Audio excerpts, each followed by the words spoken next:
आज है 27 मार्च 2025 दिन गुरुवार। Welcome back to clean news MP. चलिए देखते हैं मध्य प्रदेश की 25 फटाफट बड़ी खबरों को। इससे पहले आप न्यूज को कहां से देख रहे हैं हमें कमेंट में बताना बिल्कुल ना भूलें। साथ ही हमारे फेसबुक पेज को भी फॉलो करें। फेसबुक पेज का लिंक डिस्क्रिप्शन में दिया गया है। भोपाल में 1283 लोकेशन पर बढ़ेंगे जमीनों के दाम। भोपाल में 1 अप्रैल से नई कलेक्टर गाइडलाइन लागू हो जाएगी। इसमें 1283 लोकेशन पर प्रॉपर्टी के रेट औसतन 18% तक बढ़ाने का प्रस्ताव है। कहीं कहीं 5% से 300% तक दरें बढ़ेंगी। अब ये प्रस्ताव केंद्रीय मूल्यांकन बोर्ड को भेजा जाएगा। वहीं इसका विरोध भी हो रहा है। क्रेडाई अध्यक्ष मनोज मीक ने कलेक्टर गाइडलाइन पर रोक लगाने की मांग की। वहीं एक्सपर्ट इसके खिलाफ कोर्ट का दरवाजा खटखटाने की बात कह रहे हैं। भारत का पहला Bluetooth connected electric 3 wheeler TVS king EV max Indore में लॉन्च। 2 व्हीलर और 3 व्हीलर व्हीकल सेगमेंट में ग्लोबल ऑटोमेकर मोटर ने इंदौर में अपनी नई डीलरशिप रॉयल टीवीएस का शुभारंभ किया। इस खास अवसर पर कंपनी ने अपने नए electric passenger 3 wheeler TVS king EV max को भी लॉन्च किया। इस कार्यक्रम में मध्य प्रदेश के नगरीय विकास और आवास और कैबिनेट मंत्री कैलाश विजयवर्गीय ने भी शिरकत की और टिकाऊ शहरी परिवहन को बढ़ावा देने के लिए टीवीएस मोटर कंपनी के प्रयासों की सराहना की। इंदौर में 30 टन रोजाना दूध पाउडर बनाने का संयंत्र स्थापित। निजी कंपनी इस पर निर्भरता होगी कम। Madhya Pradesh state cooperative dairy federation ने इंदौर में 30 मीट्रिक टन रोजाना दूध पाउडर बनाने की क्षमता वाला एक नया संयंत्र स्थापित किया। इनसे प्रदेश में दूध पाउडर उत्पादन की क्षमता में महत्वपूर्ण वृद्धि होगी और निजी कंपनी इस पर निर्भरता कम होगी। वर्तमान में सांची के पास इंदौर और ग्वालियर में 10-10 मीट्रिक टन क्षमता वाले संयंत्र पहले से ही चल रही हैं, जो सांची मिल्क पाउडर की आपूर्ति में अहम भूमिका निभाते हैं। भोपाल रेलवे स्टेशन की पुरानी बिल्डिंग का 100 करोड़ रुपए से हो रहा रेनोवेशन। भोपाल रेलवे स्टेशन के सेकेंड एंट्री गेट को सुविधाजनक बनाने के लिए रेलवे ने लगभग 100 करोड़ रुपए से रेनोवेशन शुरू करने की योजना बनाई है। इस परियोजना के तहत स्टेशन के इस हिस्से को अधिक सुव्यवस्थित और आधुनिक बनाया जाएगा। नए रेनोवेशन कार्यों के तहत प्लेटफॉर्म नंबर 6 की दिशा में यात्रियों की सुविधा को ध्यान में रखते हुए विभिन्न निर्माण कार्य किए जाएंगे। मध्य प्रदेश में तैनात होंगे 6 साइबर कमांडो। हैकिंग और वायरस के हमलों को रोकेंगे। देश में आतंकी घटनाओं से लेकर वीवीआईपी की सुरक्षा में जिस तरह कमांडो तैनात रहते हैं, उसी तरह साइबर हमले से निपटने, साइबर जालसाजों के नेटवर्क का रासफाश करने के लिए प्रदेश में कमांडो पदस्थ होंगे। अप्रैल से 6 कमांडो काम करने लगेंगे। मध्य प्रदेश के लिए साइबर कमांडो के पहले बैच का 6 माह का प्रशिक्षण 31 मार्च को पूर्ण हो रहा है। एमपी के 16 जिलों में 29 मार्च, 30 मार्च व 31 मार्च के अवकाश कैंसिल। देश भर की तरह मध्य प्रदेश में भी वित्तीय वर्ष की समाप्ति के पहले बैंकों के साथ ही सरकारी कार्यालयों में कामकाज बढ़ गया है।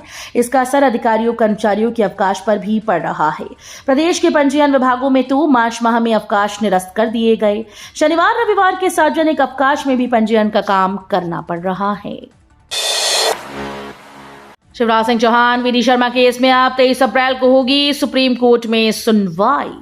एमपी के पूर्व सीएम केंद्रीय मंत्री शिवराज सिंह चौहान, बीजेपी प्रदेश अध्यक्ष वीडी शर्मा और पूर्व मंत्री भूपेंद्र सिंह पर मानहानि केस में अब सुप्रीम कोर्ट में 23 अप्रैल को सुनवाई होगी।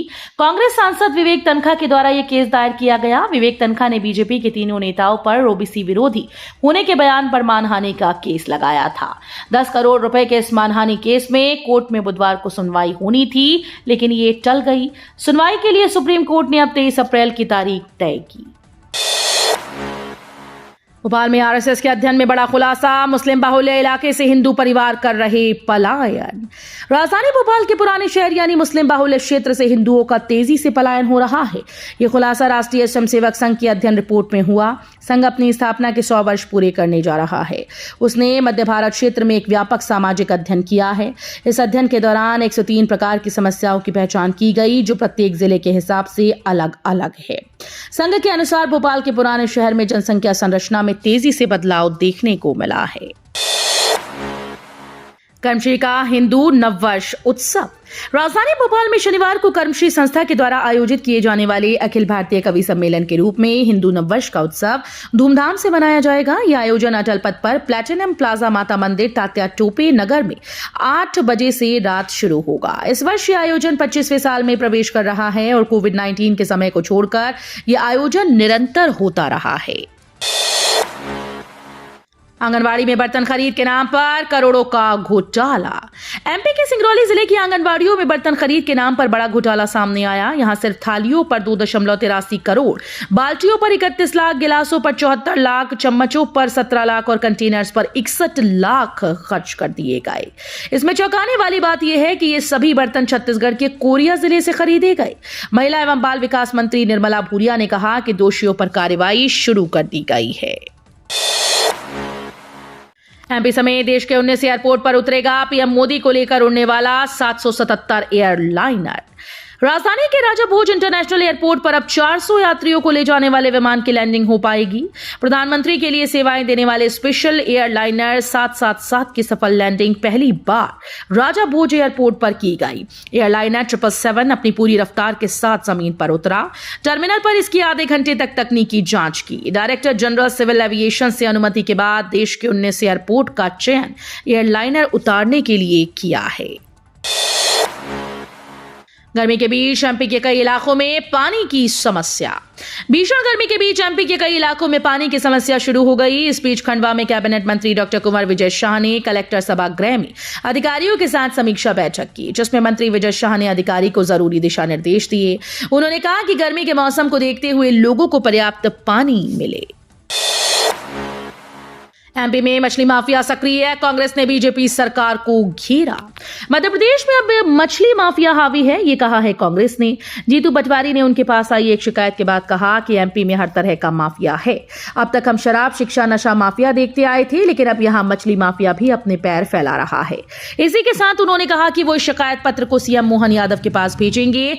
उन्होंने बीजेपी को घेरते हुए कहा कि ये सरकार माफिया को संरक्षण दे रही है और यहां माफिया राज हो गया है। सरकार का कर्ज संकट। कमलनाथ बोले, आमदनी अठन्नी, खर्चा रुपया, वार्षिक बजट से भी ज्यादा हो गया एमपी का कर्ज। कांग्रेस के वरिष्ठ नेता मध्य प्रदेश के पूर्व मुख्यमंत्री कमलनाथ ने मध्य प्रदेश सरकार द्वारा लिए जा रहे कर्ज पर सवाल खड़े कर दिए। उन्होंने कहा कि प्रदेश सरकार का कर्ज संकट आमदनी अठन्नी, खर्चा रुपया वाली स्थिति में पहुंच गया। कर्ज की स्थिति अब सरकार के वार्षिक बजट से भी ज्यादा हो गई है। कमलनाथ ने कहा कि एमपी में विकास के नाम पर सिर्फ घोटाले हो रहे हैं। खंडवाली राजपुर रेल लाइन का सर्वे जारी। जल्द मिल सकती है 5 जिलों को जोड़ने वाली नई रेलवे लाइन। मध्य प्रदेश के खरगोन जिले में इन दिनों रेलवे बोर्ड के द्वारा खंडवाली राजपुर रेल लाइन का सर्वे कराया जा रहा है। रेलवे बोर्ड के इस सर्वे से आदिवासी बाहुल्य खरगोन जिले वासियों को क्षेत्र में रेल की सुविधा मिलने की उम्मीद जागी। इसको लेकर सर्वे टीम फिलहाल धरातल पर जाकर रेल के संभावित रूट को देख रही है। इस दौरान इस रूट में पड़ने वाली नदी, नहर, पहाड़, टावर, स्कूल, सड़क आदि को नोट किया जा रहा है। राज्य स्तरीय सम्मेलन का शुभारंभ। सीएम डॉक्टर यादव बोले, सहकारिता में फंस गए तो भगवान ही माले। मुख्यमंत्री डॉक्टर मोहन यादव बुधवार को अंतर्राष्ट्रीय सहकारिता वर्ष 2025 के अपेक्स बैंक में आयोजित राज्य स्तरीय सम्मेलन में शामिल हुए। उन्होंने कहा कि मध्य प्रदेश सरकार बहुजन हिताय, बहुजन सुखाय और सर्व जन कल्याण के संकल्पों के साथ में काम कर रही है। प्रधानमंत्री नरेंद्र मोदी के मार्गदर्शन में पंचायत से लेकर मंत्रालय तक सारा काम पारदर्शिता के साथ हो रहा है। उज्जैन रोड को बाईपास से जोड़ने वाली MR-12 इसी साल बनेगी। इंदौर विकास प्राधिकरण का बजट बुधवार को पेश किया गया। इसमें बताया गया कि इस साल सड़क निर्माण, स्टार्टअप पार्क, अनाज मंडी, ब्रिज सहित अन्य विकास कार्यों पर 1500 करोड़ रुपए खर्च होंगे। प्राधिकरण ने 88 करोड़ रुपए फायदे का बजट पेश किया। सबसे ज्यादा राशि 275 करोड़ रुपए सड़क निर्माण पर खर्च की जाएगी। उज्जैन रोड को बाईपास से जोड़ने के लिए इसी साल MR-12 सड़क बनाई जाएगी। ग्रामीण क्षेत्र में विकास कार्यों की गति धीमी। 9 सचिवों और 4 रोजगार सहायकों को कारण बताओ नोटिस।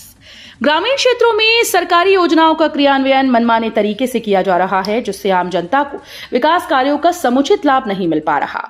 हालात ये हैं कि जब अधिकारी निरीक्षण पर पहुंचते हैं तो लापरवाही कर्मचारियों को सिर्फ नोटिस थमा दिए जाते हैं।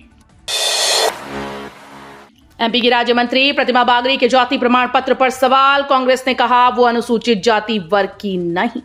मध्य प्रदेश के नगरीय विकास एवं आवास राज्य मंत्री प्रतिमा बागरी के जाति प्रमाण पत्र पर कांग्रेस ने सवाल उठाए। उन्होंने कहा कि वो सतना जिले के जिस रैगांव विधानसभा का प्रतिनिधित्व करती हैं वो अनुसूचित जाति वर्ग के लिए सुरक्षित है, लेकिन बुंदेलखंड, महाकौशल और विंध्य क्षेत्र में रहने वाले बागरी जाति के लोग मूल रूप से ठाकुर समुदाय से आते हैं। एमपीपीएससी की राज्य सेवा प्रारंभिक परीक्षा 2025 के रिजल्ट पर हाईकोर्ट की रोक। हाईकोर्ट के मुख्य न्यायाधीश सुरेश कुमार कैत व न्यायमूर्ति विवेक जैन की युगल पीठ ने मध्य प्रदेश लोक सेवा आयोग के द्वारा आयोजित राज्य सेवा प्रारंभिक परीक्षा 2025 के परिणाम पर रोक लगा दी।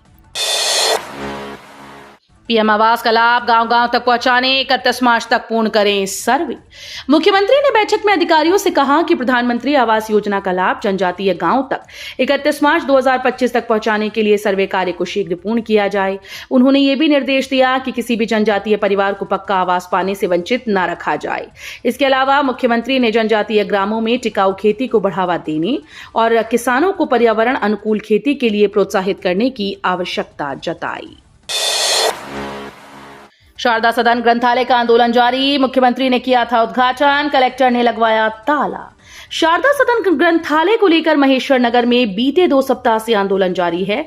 नगरवासियों की मांग है कि पुराने भवन की जगह नए बने पर्यटन सुविधा केंद्र एवं ग्रंथालय में पुस्तकालय संचालित किया जाए।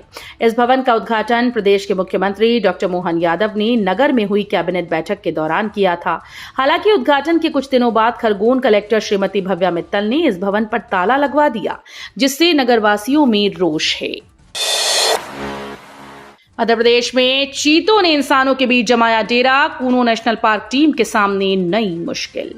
कूनो नेशनल पार्क के खुले जंगल में छोड़े गए मादा चीता ज्वाला और उसके 4 शावकों ने जंगल को छोड़ रिहायशी क्षेत्र में डेरा जमा लिया है। इससे चीता प्रबंधन में नई चुनौतियां सामने आई। अगर चीते यहां से और आगे बढ़े तो वो राजस्थान की सीमा में प्रवेश कर जाएंगी। बदल गए लोन से जुड़े नियम। आरबीआई ने जारी किया मास्टर निर्देश, 1 अप्रैल से होंगे लागू। रिजर्व बैंक ऑफ इंडिया ने लोन से जुड़े नियमों में संशोधन किया। प्रायोरिटी सेक्टर लैंडिंग पर नए निर्देश जारी किए गए, जो 1 अप्रैल 2025 से प्रभावी होंगे। इस संबंध में आरबीआई ने नोटिस जारी किया। हितधारकों से प्राप्त फीडबैक को ध्यान में रखते हुए मौजूदा प्रावधानों की व्यापक समीक्षा के बाद पीएसएल पर संशोधित गाइडलाइंस जारी की गई। इस दिन होगी एसबीआई क्लर्क मुख्य परीक्षा, तारीख घोषित। स्टेट बैंक ऑफ इंडिया ने एसबीआई क्लर्क भर्ती के लिए मुख्य परीक्षा की तारीख घोषित कर दी। इस संबंध में नोटिफिकेशन जारी किया गया। देश भर के विभिन्न शहरों में परीक्षा 10 अप्रैल 2025 को आयोजित होगी। इसमें प्रारंभिक परीक्षा में चयनित उम्मीदवार शामिल हो पाएंगे। तो ये थी आज की 25 फटाफट बड़ी खबरें। अगर आपको न्यूज पसंद आई हो तो वीडियो को लाइक और शेयर जरूर करें। धन्यवाद।